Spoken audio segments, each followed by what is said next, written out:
Halo, balik lagi sama gue Billy. Kali ini kita mau bahas sebuah laptop yang mana dari penampakan luarnya dia kelihatan kalem, tapi untuk jajaran kelasnya dia bisa dibilang performanya itu monster.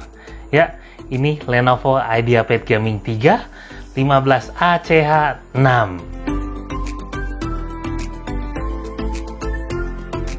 Oke, biasa kita mulai pembicaraan kita dari paket penjualannya dulu. Jadi paket penjualannya ini dia sudah menyertakan sebuah backpack untuk laptopnya, dan selain itu juga di dalamnya sudah ada disertakan juga mouse gaming.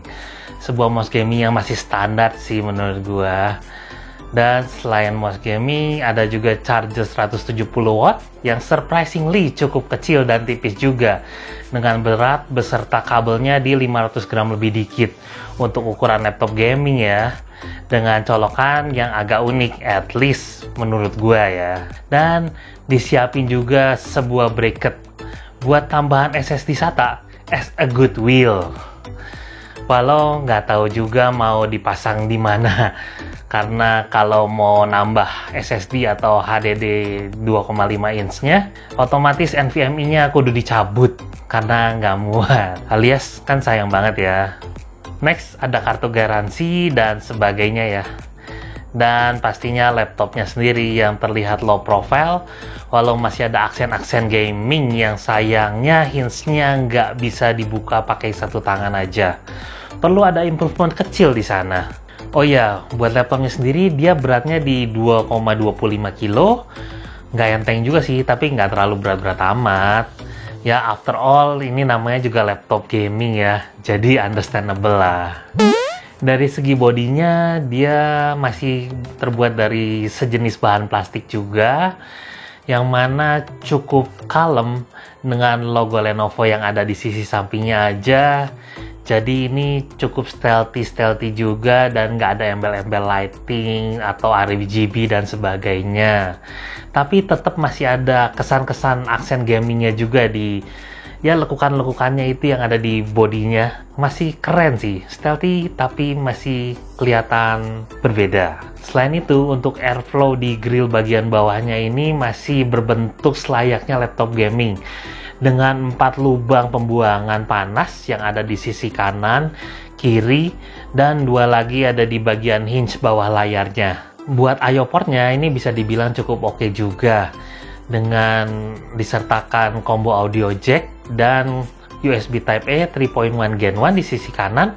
Ada juga lampu power indikator juga di sana. Dan di sebelah kiri ada power cord, konektor RJ45, full size HDMI 2.0, dan USB-C 3.1 Gen 1 yang 5 Gbps. Ada juga lampu untuk indikator chargingnya di sana. Di sisi dalamnya dia sudah dilengkapi dengan layar IPS 15,6 inch FHD yang sudah gaming banget dengan refresh rate di 165 Hz dan sudah 100% sRGB juga, yang membuat laptop ini cocok untuk content creation juga. Dan nggak lupa kalau yang ini sudah siap dengan AMD FreeSync. Hal unik lain yang gua temuin di laptopnya yaitu adalah tingkat kecerahannya. Jadi kalau misalnya kita pasang layar kedua nih untuk layar utama dan kita nggak gunain layarnya, kita bisa redupin tingkat kecerahannya sampai hampir bener-bener hampir kelihatan gelap banget, hampir nggak kelihatan. So jadi kita nggak usah repot-repot kalau misalnya kita mau pasang layar ekstra gitu, mesti ke settingan buat matiin layar laptopnya sendiri. Bisa langsung dari tingkat kecerahan aja kita kecilin.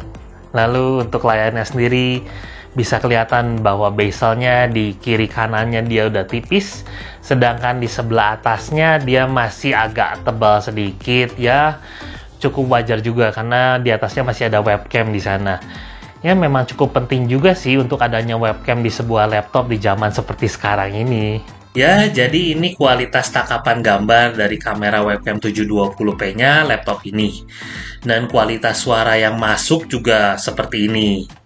Ngomong-ngomong, untuk pencahayaannya sendiri, ini menggunakan pencahayaan standar di sebuah ruangan. Khususnya untuk ruangan ini, gue menggunakan 2 lampu yang ada di atas.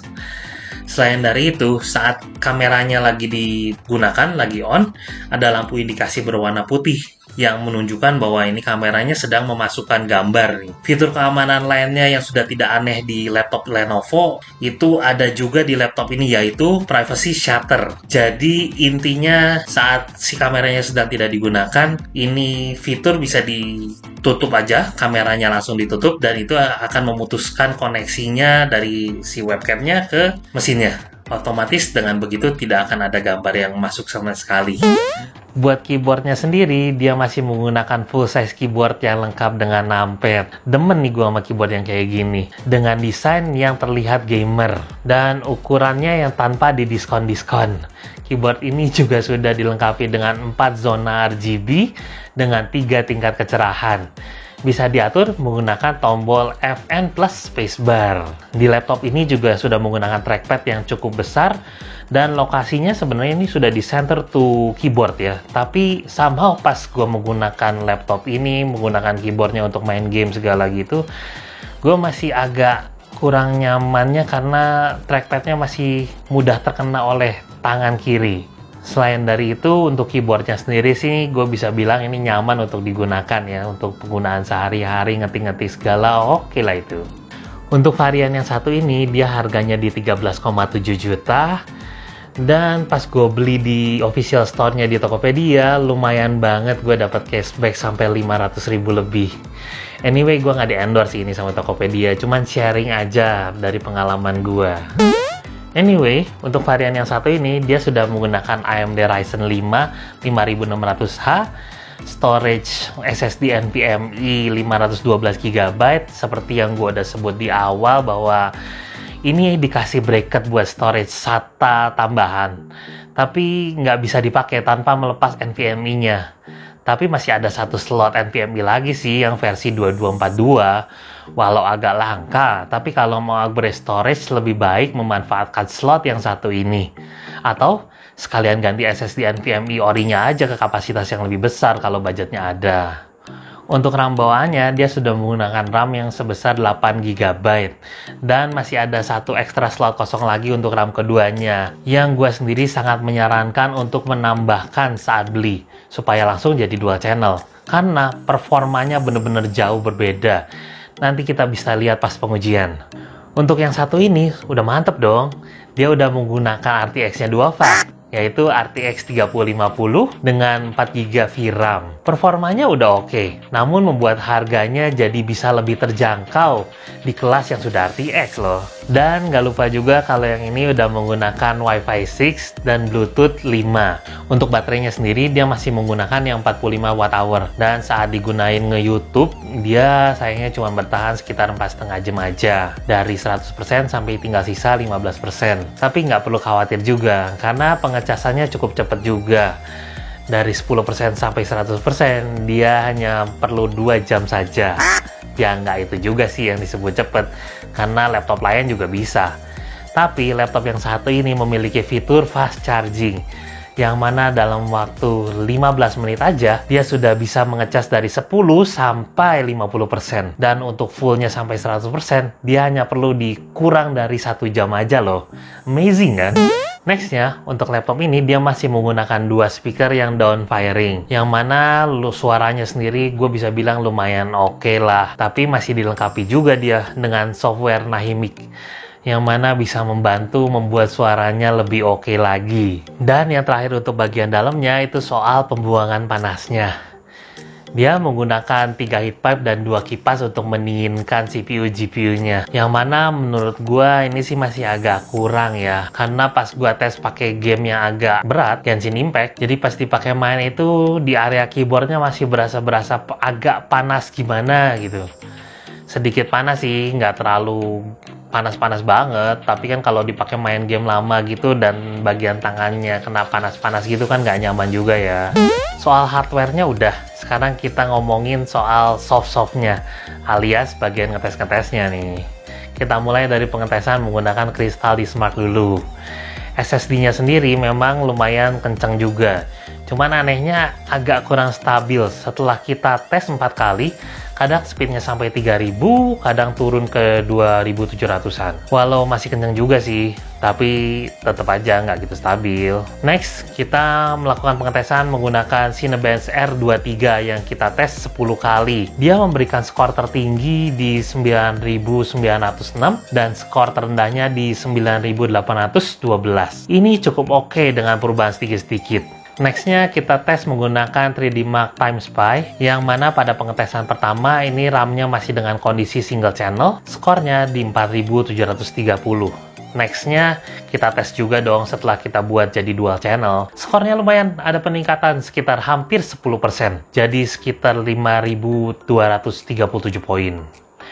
Nextnya kita pakai benchmarknya dari Final Fantasy XIV Endwalker. Pas masih single channel, skornya dia ada di 9145 dengan FPS rata-rata di 30-50-an. Sedangkan setelah jadi dual channel, skornya naik sampai 25% loh, di 12.222 dengan FPS-nya di 60-an sampai 90-an.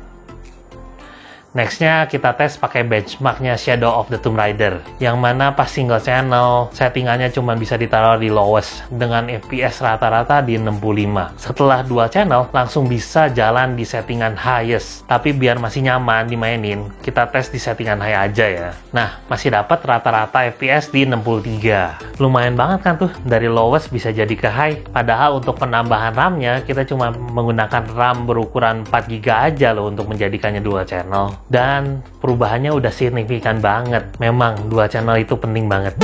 Berikutnya kita bakal mulai pengetesan live saat digunakan bermain game. Dan kita tes menggunakan 5 game, yaitu di CSGO, Dota 2, Final Fantasy 15, Genshin Impact, dan Valorant. Semuanya dibanding single channel, dual channelnya mengalami peningkatan. Pada umumnya bisa meningkatkan kualitas dari low ke medium atau dari medium ke high. Dan pastinya bukan cuma kualitas doang, FPS-nya pun mengikut ada peningkatan juga. Apalagi di Valorant, peningkatannya parah, tinggi banget. Dan yang tadinya kurang nyaman dimainin seperti di Final Fantasy 15, yang awalnya cuma di kisaran 30 FPS saja, bisa naik sampai ke 50 FPS di kualitas yang naik juga. So, emang dengan single channel udah ada beberapa game yang bisa dimainin. Tapi dengan dijadiin dual channel, dia bisa memberikan sensasi gaming yang lebih nyaman lagi. Dan tadinya yang ada game-game yang nggak gitu bisa dimainin saat single channel, jadi bisa dimainin lumayan lancar pasti dual channel. Jadi laptop ini memang monsternya itu berada saat sudah dijadikan dual channel. Gue sebut juga tadi laptop ini cocok digunakan buat content creation. So, sekalian aja kita tes render menggunakan Filmora 9 buat video ukuran 8 menit 44 detik. Nah, biasa seperti tadi kita tes dulu saat single channel. Di single channelnya, dia membutuhkan waktu render itu sekitar 14 menit 25 detik. Dan pas dipasang dual channel, benar-benar berubah. Dia jadi lebih cepat sekitar 24%. Jadi hanya perlu 10 menit 57 detik doang. Lumayan banget kan tuh. Jadi setelah melihat pengetesan tadi, jadi tahu dong dia monsternya di mana. Dan perlu diingat juga bahwa harganya masih segitu. Dan posisinya dia masih di entry level gaming, bahkan belum masuk ke kastanya Legion loh. Tapi performanya sudah tidak bisa diremehkan. Selain dari itu, laptop ini memiliki software bawaan Lenovo Vantage sebagai software controller yang surprisingly mantap. Karena melalui Lenovo Vantage ini, kita bisa ngatur ini itu mulai dari melihat penggunaan CPU, GPU-nya. Di sini juga bisa mengatur performa sampai overclocking GPU dan VRAM-nya. Jadi buat kita-kita yang nggak terlalu ngerti soal overclocking seperti gua, kita bisa ngicip-ngicip tuh performa overclock tanpa perlu repot dan susah-susah. Selain dari itu, di software ini juga ada pengaturan untuk mengatur supaya baterainya lebih awet umurnya ya. Dan kalau perlu bikin makro juga bisa sekalian di software itu. Jadi, dengan begitu, gue bisa menyimpulkan kalau laptop ini cocok untuk gamer dan content creator yang memiliki budget terbatas. Karena di harga yang segini sudah bisa memberikan performa yang cukup bersaing. Walaupun nggak sampai super powerful gimana, tapi untuk jajaran entry level, dia bisa dibilang sudah cukup powerful. Dan tidak lupa juga dia sudah datang dengan Windows 11 Home Edition, dan dia juga sudah dilengkapi dengan Microsoft Office Home and Student 2019, yang mana dia sudah aktif terus seumur hidup. Namun yang sedikit perlu jadi pertimbangan itu di sisi penambahan RAM-nya. Jadi kalau kalian mau beli laptop ini, make sure dari awal sudah nyiapin budget juga untuk beli RAM keduanya. Atau kalau enggak, ya cari-cari di marketplace saja supaya bisa belinya dapat cashback juga gitu. Kan lumayan tuh, cashbacknya bisa dipakai buat beli RAM keduanya. Dan hal kedua yang untuk dipertimbangkan itu di sisi baterainya yang nggak terlalu tahan lama. Tapi namanya juga laptop gaming, kalau untuk digunakan penggunaan sehari-hari gitu, ya dicolok aja lah ya. Jadi sekian aja review dari Gcam untuk laptop Lenovo IdeaPad Gaming 3 15ACH6. Kalau suka dengan review ini boleh kasih like, kalau nggak suka dislike. Kalau punya saran dan komentar boleh tulis di kolom komentar bawah. Sampai ketemu di video berikutnya. Bye-bye. Ciao.